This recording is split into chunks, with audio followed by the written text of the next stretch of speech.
The net rankings are out, and they certainly do not like Syracuse.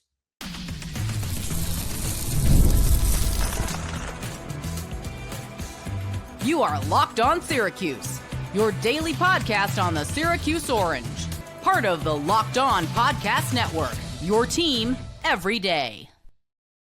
Hello, everyone, and welcome into Locked On Syracuse. I'm Jackson Holzer, and thank you for making us your first listen of every single day here on the Locked On Podcast Network, where it's your team every day, and we are free and available wherever you get your podcasts. And folks, on today's mini podcast, we are going over the net basketball rankings that came out earlier today, and they do not like Syracuse basketball one bit.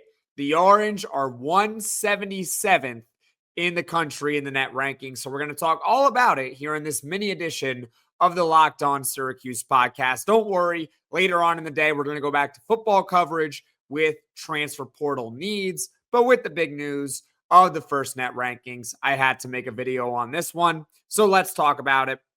What are the net rankings? I think that's the first thing that we got to touch on, because for you diehard college basketball fans, you guys are probably well aware of what the net rankings are. But for many casual watchers and listeners, you might not know what the net rankings are. What do they mean?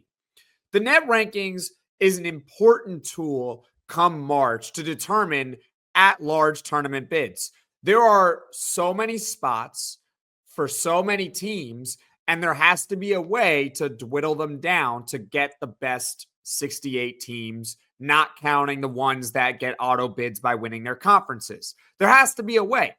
And the net is a tool that they use to determine who gets to be in the NCAA tournament.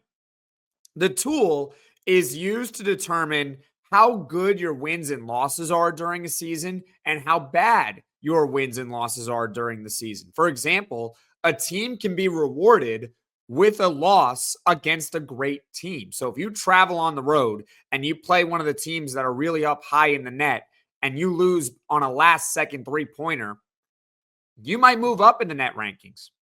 Whereas if you're a team that's supposed to beat a team, let's say you're 50 spots higher than someone in the net, but you only beat them by 4 points on your home floor, you're going to drop despite the fact that you won.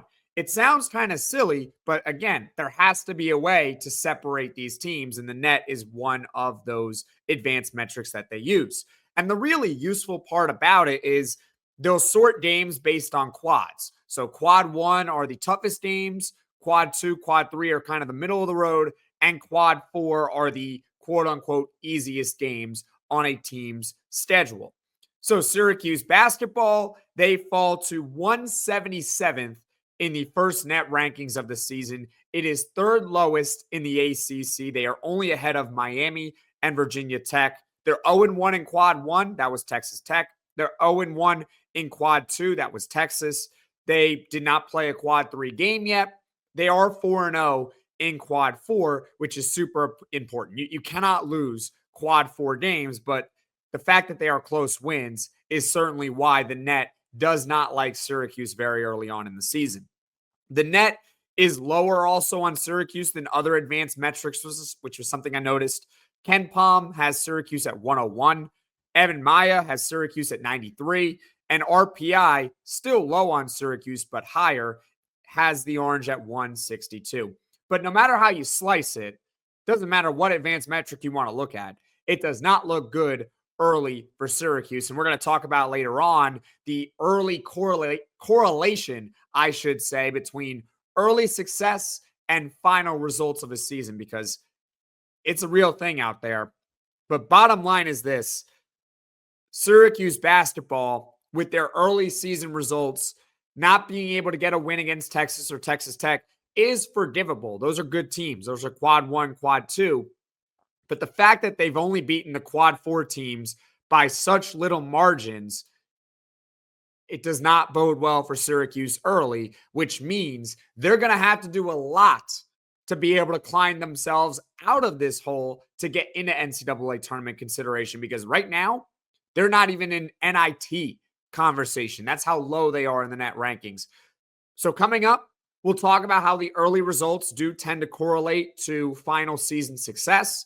And I'm also going to tell you that while they're very low in the rankings, it is early on in the season, and there are ways for Syracuse to climb out of it. That's coming up next.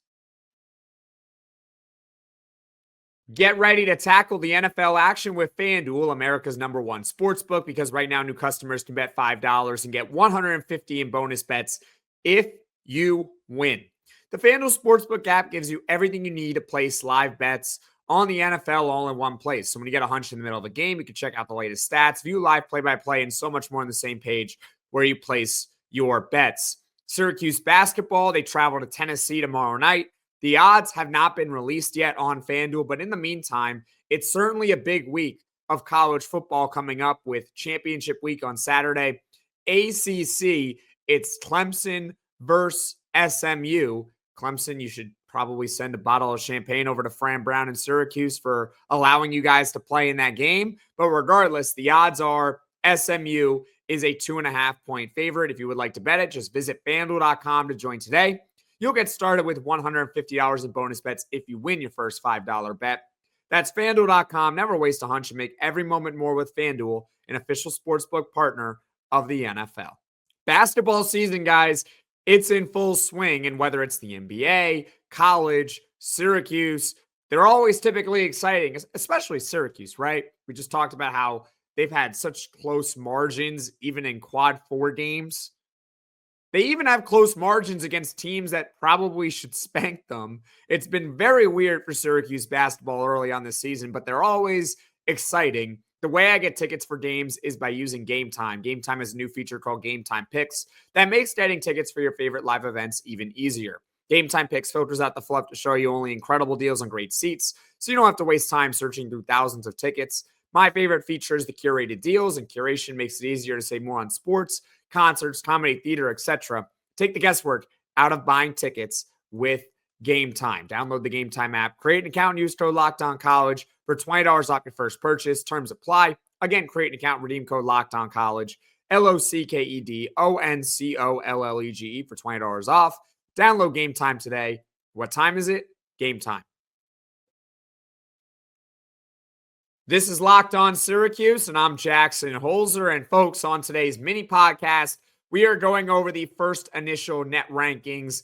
It does not like Syracuse basketball early on in this season. They are 177th. It is just super low on them. The other advanced metrics are higher on Syracuse, but regardless of the advanced metric you would like to use, they still have Syracuse pretty low, and they're going to have to do a lot to get out of this early season hole. Now it's time to talk about how early results do tend to correlate to final season success, and the numbers back it up. And we're going to talk specifically about the net rankings, okay? Now, the key word with what I'm about to say is correlate. Correlate means that if you're good early, you tend to be good when the season ends. You tend to be good. It does not mean you will be good. It means you tend to be good, right? That is correlation for you. So let's pull up the statistics, okay? This is according to @MadeForMarch over on X. Here are the percentages for teams in the net, okay? Historical look. Since the net has come out over the past 6 seasons, excluding 2020, the top 10 teams make it 97% of the time. Top 20, 89%. Top 30, 85%. Top 40, 79%. Top 50, 72%. This is the initial net rankings when a season starts. Okay. Now, Syracuse basketball, guys, like I said earlier, is 177th. That is obviously not good at all. And if the odds are only like 72% for being in the top 50, what is it for being 3 times worse than that in the first net rankings? So the first net rankings statistics show you that if you are really high up, you tend to make the tournament. And if you're really low down, you tend not to make the tournament. So is it all doom and gloom? The answer, no, it's not. And this isn't me being optimistic or pessimistic. Rather, it's just an objective fact. It's not over. It's early in the season. How can Syracuse turn the year around? Well, Their next game is tomorrow night at Tennessee. Why do I bring that up? We know Tennessee's a good team, right? I think we'd all agree with that. We've watched them a little bit. Some of us have. Tennessee is number 1 in the net right now. First net rankings came out. Tennessee's number 1. Hey, Syracuse, you want to shoot up the net rankings? This is your chance. You go on the road and you beat Tennessee, you're going to go from 177 to 77, probably in one night. It would be massive if this program can get that win. Now, it's unlikely that Syracuse wins, but I'm trying to at least give you some hope here that, hey, if they beat them, they'll rise up the net rankings, and then all of a sudden we'll say, hey, maybe they do have a legitimate chance at the tournament. If they keep it close, they will also rise in the net rankings. But I think at this point, I mean, you gotta win at some point against these good teams if you want to make the dance. It's just the reality. You got to beat the best in order to be the best. Another big out-of-conference game that I have referenced already is Maryland in neutral site, Brooklyn, December 21st. Maryland is 23rd in the net rankings. That's another big out-of-conference resume-boosting potential game right there. So if you're Syracuse basketball, the net rankings basically confirmed what I have been saying over the last few basketball podcasts that we've done, which is they're going to have to find a way to beat Tennessee and or Maryland in order to have a realistic chance at making the tournament. Otherwise, they're going to have to go crazy in the ACC. So they're going to have to pull off an upset in order to dig themselves out of a hole through 6 games. So that's my net ranking thoughts. Leave your thoughts in the comments section below. As far as what is coming up on the Locked On Syracuse podcast in the coming hours and in the coming days, later today, 6 o'clock Eastern, Syracuse football transfer portal needs. We're going to evaluate the roster. We're going to talk about the guys who are leaving, the big ones, and where Syracuse needs help the most in the portal. That's coming up at 6 p.m. Eastern tonight. It will be a full podcast. Tomorrow, either in the morning or the afternoon, there might be, I'm not going to promise, but there might be a 10-minute early signing day preview episode. We're going to talk about the big prospects that Syracuse football is going after and seeing if Syracuse can actually flip some of these big fish, right? Or maybe get some of these big fish. We'll talk about that tomorrow.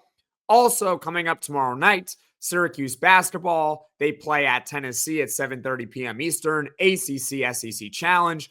There will be a full post-game reaction podcast. Folks, thank you all so much for watching. Thank you all so much for listening. If you like this video, click that like button. If you really liked it, subscribe to the channel, turn on those notifications so you know right away when I am dropping the next podcast. And I will see you all later this afternoon.